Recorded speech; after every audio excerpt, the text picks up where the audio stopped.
What's up everyone, Kyle here. Welcome back to another video. Today we got my WWE Elimination Chamber 2025 predictions.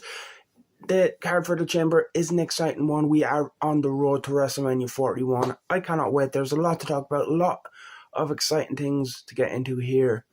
So let's not waste any time. Let's get into it and start off with the Women's Chamber matchup. We got Liv Morgan, Bianca Belair, Alexa Bliss, Bayley, Naomi and Roxanne Perez. The 6 women who will step into the Elimination Chamber Saturday night for a chance to become #1 contender for the Women's World Championship at WrestleMania. The winner of that chamber match will face the winner of Rhea Ripley versus Io Sky the following night on Raw. So yeah, I don't know how to predict this one. I was thinking before Raw on Monday, of course, we seen Raquel Rodriguez and Liv Morgan defeat Naomi and Belair for the Women's Tag Team Championships. I was originally thinking maybe Liv wins, we reunite the Liv and Rhea feud, but she gets involved in the Rhea and Io match on Raw, and we get a triple threat match on Mania. How that Raquel and Liv have the Tag Team Championships, I don't know. I don't really know if that's what happens. The other obvious answer would be Bianca Belair. Bianca's one of the top stars. Her and Rhea is a big match fans have been wanting to see for a long time. I don't know if this is the year to do that WrestleMania. I feel like you could wait a year, and that is a match that definitely could main event WrestleMania one day. And also with Bianca, you still have the Jade Cargill stuff. Who attacked Jade? Was it Naomi? And all this stuff. We haven't seen how any of that plays out. But again, maybe we get that after WrestleMania. There's not really indicating or saying that Jade Cargill will definitely be back for WrestleMania. So maybe it is Bianca. Naomi along the same lines as Bianca, but I don't think Naomi has that star power Bianca has in terms of, like, Naomi and Rhea would be a big match, but it won't be as big of a match as Bianca and Rhea would be. Alexa, I don't really see being her. She just recently returned at the Royal Rumble after nearly 2 years out. She just recently got moved over to SmackDown, and they've been teasing her on the White Six with the glitches. Bayley and Roxanne are 2 interesting ones. I didn't really have either of these 2 as my pick before Raw. But since then, and since Raw, I thought these 2 would have a match at WrestleMania or either standard deliver WrestleMania weekend. But now I've kind of thought, what if Roxanne does win? What if she then gets involved in Rhea and Io, and Bayley comes out to make a save, and we get Rhea, Roxanne, Bayley, and Io at Mania? That is an option we could do. We get the payoff to the Roxanne and Bayley feud, and we continue that on. We get Io into the title picture at WrestleMania that a lot of fans would want, and I feel like that would be a very good matchup. Is that what WWE will do? I don't know. Personally, if I was booking, that is what I would do.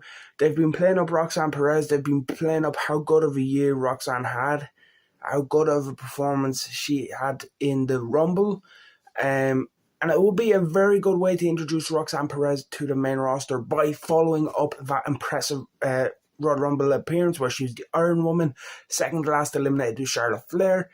That would be a good way to introduce her into the main roster by following that up with an impressive Elimination Chamber win. And as much as I would like to see that, I think they might go with the Bianca direction. And the reason I'm not, like I said, if they did Bianca and Rhea, I'd be down for it. It'd be a great match. I just feel like this is such a big match that fans have been wanted at WrestleMania. Going back to WrestleMania 39, when Rhea beat Charlotte for the championship, Bianca retained against Asuka, I believe she retained against Asuka, and they kind of like had a stare down with both belts after the night after. Like, I feel like people have been wanting that match to main event of WrestleMania. So to do it here, I feel like it could be a match to main events of future WrestleMania. I don't know if I'd waste it here, even though it wouldn't be a waste. It would be an amazing matchup. I just feel like if you wait till next year, you could have a main event. You could have a big story around it. And yeah, there is an idea that I did think where I can't remember exactly whose video I was watching, but they mentioned about how having Bianca turn heel on Naomi during the Chamber, and then it's revealed that it was Bianca who attacked Jade, similar to Triple H attacking Shawn back in 2002. And I kind of like the idea of having a heel Bianca enter. She cost Io at the night after. We get Bianca, Io, and Rhea. Bianca wins, beating Io, and then we spend a year of Rhea chasing, trying to get the belt back before winning the Rumble next year, and going after Bianca trying to get the belt back and going into next year's WrestleMania, and we can have a main event and had, like I said, do the three-way with Io, Bianca, and Rhea this year, leading in to help develop that future story, which I do like that idea as well, but I just don't know if that's what we are going to do. So yeah, right now I'm torn between Roxanne Perez and Bianca Belair. It really does depend on what direction they want to do. Again, like, it could always lead to just like a one-on-one match. They could go with someone like an Alexa Bliss, even though it is kind of the least exciting option. I do think Rhea and Alexa would be good. I just feel like with the White Six stuff and all, I'm not really interested in seeing White Six Alexa versus Rhea. If it was Goddess Alexa and she didn't just get dropped to SmackDown, it definitely would be down for it. But I'm going to go with Bianca. They dropped the tag belts. I feel like they'd want to do something with Bianca. And it all depends on the Jade stuff, but I just feel like Bianca is the safe bet, the safe one to go with. I would like it to be Roxanne, though. I do think either way, there are potentials for great stories to tell going out of this. Like I said, you can just have Bianca and Rhea in the dream match, or you could have Bianca turning heel, being behind the Jade attacks. We get a heel Bianca, costing Io, triple threat, leading to a big singles match next year at WrestleMania. And again, with the Roxanne winning, you could have her, Bayley, Io, all be involved in a title match in a four-way at Mania this year. But yeah, I'm going to go with the smart option and go with Bianca Belair. I almost said Roxanne Perez, but yeah, we're going with Bianca Belair in the Women's Elimination Chamber match. Then we have Kevin Owens versus Sami Zayn in a unsanctioned match, and I'm very excited for this matchup. I love Kevin Owens. I love Sami Zayn. They're two of my favorites. El Generico and Kevin Steen are the reason I got into Ring of Honor. They're the reason I got into PWG and the independent scene. So I will never complain about them to having a match. I was kind of hoping that if they were doing it, they'd have it at WrestleMania. My problem here is doing it in Toronto unsanctioned. It's a big match. It's a big blow-off. It feels like, how do you follow this up then and do another one at WrestleMania? I feel like a lot of people are thinking Randy Orton will return and cost Kevin, but a lot of people were saying that at the Royal Rumble. So again, it kind of really does depend on Randy Orton's health and stuff. But if you do Randy and Kevin at Mania, what do you do with Sami Zayn? And, like, that's the problem here. Do you put him in a multi-man for the IC title? Or, there's stuff with him and Karrion Kross. I really don't know.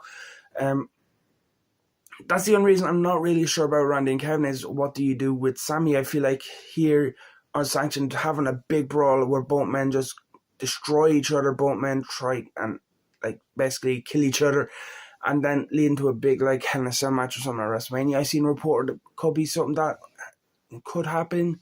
So yeah, this one again, it's hard to predict because it's hard to tell what direction they're going to go at WrestleMania.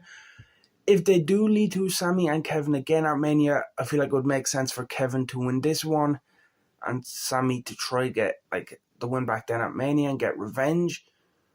But again, if Randy gets involved, that would surely mean Sami would win this one. I don't really know what I'm going. Again, I feel like it's born playing it safe, going with Sami. But I'm going to go with Sami Zayn. And there's a bit of a reasoning behind it. I feel like we get Sami Zayn getting the win here. If it is Kevin Owens and Randy Orton at WrestleMania, I could see Sami maybe getting involved, costing Randy at Mania, aligning. That doesn't make sense, though, him aligning with Kevin. Just, after he dropped him on his head though. But like I was thinking, heel Sami aligning with Kevin, Sami going after Jay after Mania. But thinking about it a bit more, Sami turning heel after Kevin dropped him on his head doesn't make sense. Well, him turning heel aligning with Kevin doesn't make sense. I don't know. Like, this is the exciting thing about the road to WrestleMania this year, is it's unpredictable. Normally in years past, you'd be like, oh yeah, this is what they're doing at Mania, so this will happen here, and then this will happen. The road to WrestleMania this year has been unpredictable. That's why I'm so excited for WrestleMania, because I genuinely don't know what direction they're going with. The women's title with Rhea, I couldn't pick a winner from the chamber. This match here, I don't know what direction they're going with, so I don't know which way to go with my predictions. But you know what? I want to see Kevin Owens and Sami Zayn have a big Mania matchup again. We did have one before, but it wasn't the Vince McMahon era. Let them go all out, Steen Generico style under Triple H.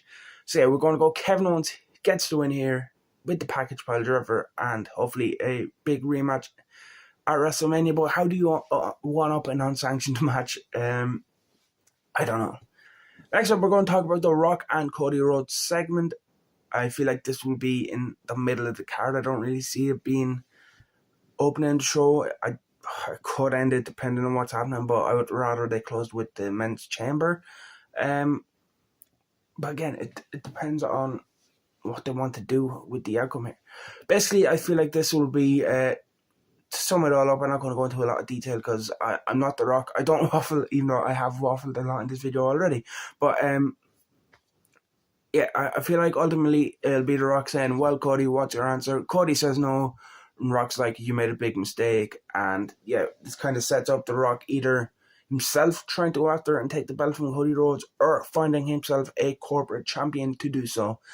So yeah, I don't see Cody Rhodes aligning with The Rock, but I see this being a way to kind of further that and kind of put The Rock going up against Cody Rhodes and trying to find someone to take the belt from Cody, whether it is himself or as, like we talked about in a previous video where I talked about this, maybe someone else steps up and becomes The Rock's corporate champion, and we get Cody Rhodes trying to fight back and get that belt back post WrestleMania.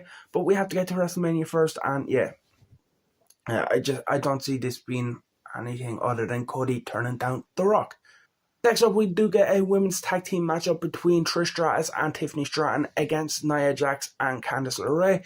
And as a big Candice LeRae fan, I am happy to see her getting a big pay-per-view matchup here. She's in there with a legend in Trish Stratus, the former champion in Nia Jax, the current champion in Tiffany Stratton. As someone who's been a fan of Candice LeRae since her days in PWG, it's great to see her in the spotlight because she's someone who's been underutilized on that main roster for years. And yeah, so to see her here get a chance to shine, it's going to be good. I'm excited for that. How does this matchup play out? I don't know. As much as I'd love to say Candice LeRae pins either the Women's World Champion in Tiffany Stratton or legend in Trish Stratus, I think it will be her eating the pin. But I do also see Charlotte Flair kind of getting involved and beating down Tiffany. I have an idea of how this is going to go. I think, so what I was originally going to say is, I think Tiffany and Trish will win. Charlotte will beat down Tiffany post-match, and then Nia and Candice will get back in and beat down Trish, and then maybe, Trish and Lita or someone team up against Candice and Nia at WrestleMania or something, because I don't really know where this is going. This stuff with Tiffany, Nia and Candice, not Tiffany, Nia and Candice, you know that story, but Trish, Nia and Candice, I don't really know where this is going, so it's kind of making me think maybe Lita and Trish team bestie versus them two in a tag match at Mania. But this could just be a one-off matchup to get Trish a match in front of her hometown crowd. We never know. So there might be no follow-up direction. This could just be me speculating. So yeah, that could be an idea. But also, you could just have Tiffany get distracted by Charlotte, and then Candice and Nia probably pinning Trish, and then setting up the match that way, and giving them momentum. That would make a bit more sense. That's what we're going with. We're going to go with Charlotte to cost Tiffany here. Distract her, maybe they brawl. She attacks her. Distraction allows Nia to pin Trish Stratus, and then maybe that's what sets up a future match. But again, if this isn't leading to a future match at WrestleMania and it is just to get Trish here, then surely it would make sense to have Trish get the win in front of her hometown crowd. Again, this is what I mean. With the road for WrestleMania, we don't really know what's happening. We don't really know what a lot of the card will be. It makes this hard to call. Yeah, you know what? I'm changing my mind again. We're going to stick with what I was originally going to say. We're going to have Nia and Candice lose this matchup. Trish gets the big win in her hometown in front of her home crowd of Toronto. And then post-match is when we'll get the stuff with Charlotte and Tiffany, furthering that feud into WrestleMania. Then, in our main event, we'll have the Elimination Chamber match for a shot at the undisputed WWE Championship at WrestleMania 41. Of course, we get John Cena, CM Punk, Drew McIntyre, Logan Paul, Damian Priest, and Seth freaking Rollins. And oh my god, has this Rock stuff really put a spanner in the works for this prediction. Originally, I was going to go with Cena. I thought Cena and Cody, Cena's last year, that's the big money matchup. You get the old face of the company, the new face of the company. That is it at WrestleMania. But now with this Rock stuff, again, I kind of referenced this in my last video.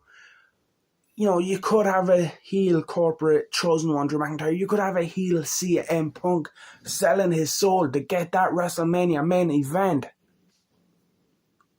Or maybe we get heel Cena. But like I said in that video, I don't know if heel Cena is the right thing to do in his final year, as much as it will be very entertaining and good to see. So, who do we go with for this prediction? I think this will be an amazing matchup. You got a stacked chamber lineup. Yeah, you have Logan Paul in there as well, but you know he's being a decent wrestler. They've probably planned it out, so he'll know his spots and what he wants to do. I really don't know what to go with anymore. This was nailed on John Cena for me since the Royal Rumble, but now I don't know. The story they've been telling with Cena is adversity. He said he failed in the Rumble. Before that, and the Netflix premiere, he talked about how long it's been since he last won a match. He failed in the Rumble. He had to politic his way in, saying it'd be best for business. Do you have Cena lose here and then fight to get his way into the main event somehow? Or do you have him fight his way to 17 later on in the year? Like that, that's what I don't know about. Like, I'll tell you what I'm thinking. For me right now, it is between two people. It is between CM Punk and it is between John Cena. Which way do they go? Again, like, I feel like I'm one of the only people that wanted the Roman, Punk, and Rollins match, but now that The Rock's involved, again, I just don't know what direction they're going with. Because, again, you could have heel corporate Punk. You know, you could have Cena win. You could have Rock insert himself in. You do Rock, Cody, Cena. I really don't know. I really, really don't know. But I'm going to stick with my original prediction because I don't know, because I'm not sure what direction they're going. Again, this is why I'm so excited to see Elimination Chamber. This is why I'm so excited for this road to WrestleMania. I just cannot wait. I feel like we could see Roman Reigns returning and getting involved to cost Seth, getting his revenge for the Rumble. Again, I don't really know how you do that in the chamber. Maybe like Shawn Michaels against Chris Jericho, he like pops up from under or Shawn Michaels on The Undertaker, giving Jericho the win back in 2010. He pops up from the floor maybe, or like how Logan got in a couple of years ago when like referees were in trying to get someone out who's been eliminated. Logan was able to sneak in and he cost Seth back then. I feel like maybe that's how Roman comes back, because Roman is starting to be advertised for a couple of the SmackDowns during the European tour that they're doing.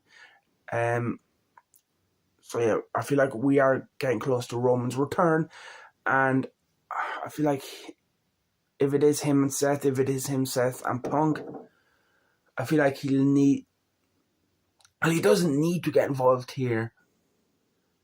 but it would help further that storyline. You could always further it on Raw. Him just cutting a promo saying, I failed at the chamber, and then Roman just comes out and spears him or something.